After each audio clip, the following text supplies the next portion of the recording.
Hello dear students, अस्सलाम वालेकुम। उम्मीद है आप सब ठीक होंगे। तो अभी आप देख रहे हैं कोई कॉन्सेप्ट का चैनल। एक्चुअली हमने यहाँ पर फर्स्ट ईयर की सीरीज स्टार्ट की है फिजिक्स के हिसाब से।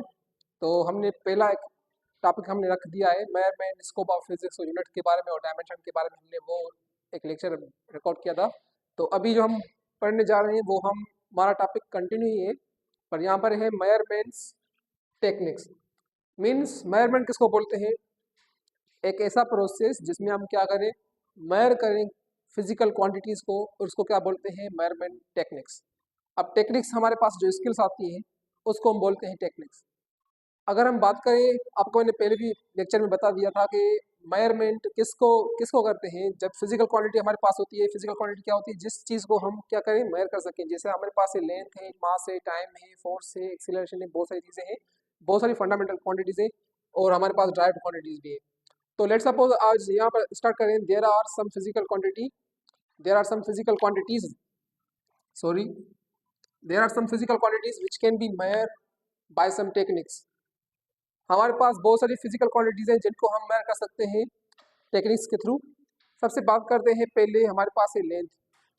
मार्कर की क्वालिटी अच्छी नहीं है तो आप यहाँ पर थोड़ा जूम कर लेना। लेंथ, अब लेंथ हम किसको बोलते हैं? दो चीज़ों के बीच में जो हमारा गैप होता है उसको हम क्या बोलते हैं? लेंथ होता है। अगर हम छोटे लेंथ की बात करें तो वो हमारी छोटी टेक्निक्स की यूज हो सकती है।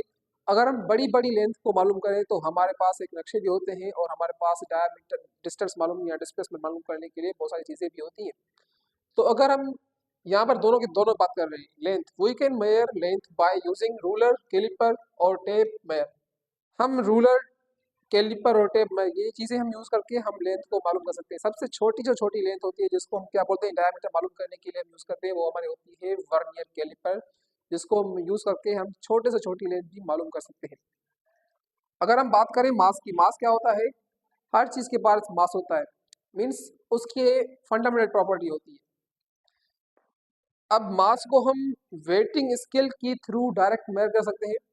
आपने देखा होगा, अगर हम किसी भी ऑब्जेक्ट को वेटिंग स्केल पर रखेंगे तो हमें उसका वेट मिलता होगा। तो वेट का फार्मूला क्या होता है? W is equal to m g. अब ग्रेविटी के हिसाब से, तो यहाँ पर हमारे पास ग्रेविटी है हमारे अर्थ की, हमारे पास जो वेट मिला है उससे हम क्या करेंगे, वो डिवाइड कर देंगे, हमें हमारे पास क्या आ जाएगा? मास आ जाएगा। तो आपके पास ये टेक्निक भी आ गई, फोर्स ड्यू टू ग्रेविटी, जैसा कि मैंने अभी आपको बताया। उसके बाद हमारे पास आता है टाइम। अब टाइम को हम कैसे मेजर करते थे? सबसे पहले बात करें तो ओल्ड टाइम में टाइम को कैसे मेजर करते थे? सन डायल्स के हिसाब से, सूरज की रोशनी के हिसाब से देखते थे कि अब ये यहाँ पर इसका साया हो गया है तो यहाँ पर इतना इतना टाइम हो गया है। तो इसी तरह से वो मेजर करते थे ओल्ड टाइम में। अगर ओल्ड टाइम में दूसरी टेक्निक की बात करते तो वो यहाँ पर क्या करते थे, जैसे कि हमारे पास है रेती का एक बना हुआ होता है, तो उसमें ओल्ड टाइम में क्या करते थे, वो उससे मेजर करते थे कि रेती कितनी गिर रही है, कितनी ऊपर है, तो उससे भी टाइम मेजर करते थे। उसका नाम यहाँ पर मैंने लिख दिया है सेंट ग्लास, मीन्स मिट्टी का जो शीशा बना हुआ होता था, तो उसमें एक छोटा सा बीच में होल होता था जिसकी वजह से वो रेत नीचे गिरती थी। अब वो उन्होंने स्पेशली ऐसे डिज़ाइन किया था कि टाइम के बाद, इतने इतने टाइम के बाद वो क्या हो, डिक्रीज हो जाए।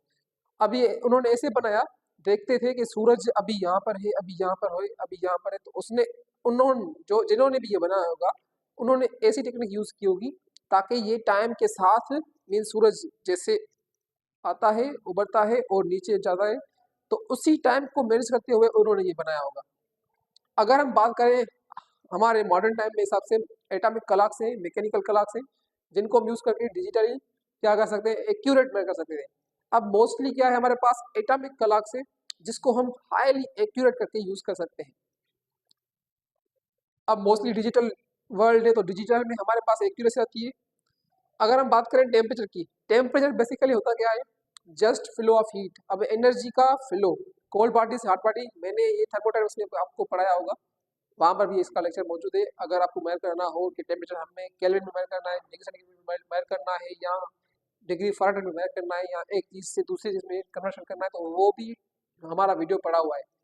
अभी यहाँ पर बात करें टेम्परेचर होता क्या है, डिग्री ऑफ हॉटनेस और कोल्डनेस मेजर करने के लिए कि कितना ठंडा कितना गर्म है। तो इसको मेजर करने के लिए हमारे पास डायरेक्टली क्या है, थर्मामीटर भी है, जिसमें हमारे पास क्या होता है, मर्क्यूरी फिल्ड होता है। मर्क्यूरी एक ऐसा वायद है जो हम यूज़ करते हैं, टेम्परेचर को मर्क्यूरी यूज़ करते हैं ताकि वो चिपकता नहीं है किसी भी, और इसकी मेल्टिंग हाइट, बॉइलिंग पॉइंट भी हाई है। अगर बात करें थर्मोकपल की, तो ये हमारे पास एक ऐसा डिवाइस है जिसमें हमारे पास थर्मोमीटर थर्म टेम्परेचर और वोल्टेज का एक बना हुआ जंक्शन है, जिसमें हमारे पास दो मेटल्स होते हैं, वो क्या होते हैं, एक दूसरे से मीन से सेपरेट होते हैं। तो उनकी वजह से भी हम थर्मोकपल के हिसाब से भी वो क्या करता है, टेम्परेचर को यूटिलाइज करके हमें बताता है कि इसमें आपका टेम्परेचर कितना है। इसको थोड़ा पढ़े। थर्मोकपल और टेम्परेचर सेंसर्स, ये हमारे पास एक सेंसर्स होते हैं। टेम्परेचर सेंसर मीन्स जो सेंस करें, डिटेक्ट करें। और हमारे पास क्या होता है, ये यूटिलाइज करते हैं टेम्परेचर को वोल्टेज के साथ। उसमें हमारे पास क्या होती है, दो बड़ी क्या लगी होती है, डिसिमिलर मेटल्स लगी होती है, जिसमें हमारे पास वो हमें बताता है कि आपका सेंसर इतना काम कर रहा है और इसमें आपके टेम्परेचर इतना प्रोड्यूस हो रहा है। What is the temperature, degree of hotness और कोल्डनेस, ये मैंने आपको बता दिया। अगर हम बात करें करंट, नंबर 5, करंट क्या होता है, basically flow of charges. Charges का किसी भी कंडक्टर, इंसुलेटर हो गई, किसी भी कंडक्टर में से या सेमी कंडक्टर में से आपका जो फ्लो ऑफ चार्जेस हो रहा है, उसको बेसिकली क्या बोलते हैं, करंट बोलते हैं। अब करंट हम मेजर करते हैं एम्पियर में। यहाँ पर अगर बात करें तो we can measure current by ammeter. अब अगर एमीटर हम यूज करके सर्किट के साथ क्या करें, ऐड कर दें, तो हमें वो क्या बताएगा, करंट बताएगा। अगर हम वोल्टेज की बात करें तो वोल्टेज क्या होता है, किसी इलेक्ट्रिक फील्ड या मैग्नेटिक फील्ड के खिलाफ अगर हम किसी चार्ज को मूव करवाएं, तो उस फील्ड के खिलाफ अगर कुछ चीज हम उसको वर्क करवाते हैं, तो हमें उसको उसके ऊपर फोर्स भी देना होता है। तो work done against the fields on a charge is called voltage, इसको बोलते हैं वोल्टेज। अगर हम इसकी बात करें तो हम इसको मेजर कर सकते हैं वोल्ट मीटर के हिसाब से, जो हमें वोल्टेज बताते हैं। अगर हम बात करें रेजिस्टेंस की, तो रेजिस्टेंस बेसिकली होते क्या है, एक इस टाइप के मटेरियल जो कि चार्जेस के फ्लो को क्या करें, रेजिस्ट करें।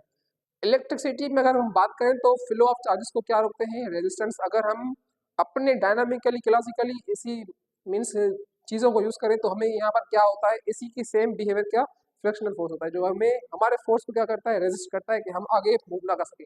लेट सपोज हमारे पास एक गाड़ी है जो कि 50 किलोमीटर पर आवर की स्पीड से चल रही है, आपने सडनली उसकी क्या करी है, इंजन बंद कर दी। तो आहिस्ता आहिस्ता आहिस्ता उसकी ब्रेक, उसकी आहिस्ता आहिस्ता क्या होगी, स्पीड कम होती जाएगी। नेचुरली प्रोसेस है। इसी तरह से हमारे पास रेजिस्टेंस, हमारे पास एक चीज़ें हैं, ऐसी डिवाइसेस जो कि रेजिस्टेंस को मेजर करती हैं। उसके बाद आते हैं, अगर हम इन तीनों चीज़ों को सेपरेट मेजर न करें, एक साथ मेजर करें, तो हमारे पास होता है डिजिटल मल्टीमीटर और एनालॉग मल्टीमीटर। इसके ऊपर भी हम एक यूट्यूब इसके ऊपर भी हम एक वीडियो बनाएंगे कि डिजिटल मल्टीमीटर में और एनालॉग मल्टीमीटर में क्या फ़र्क हो रहा है।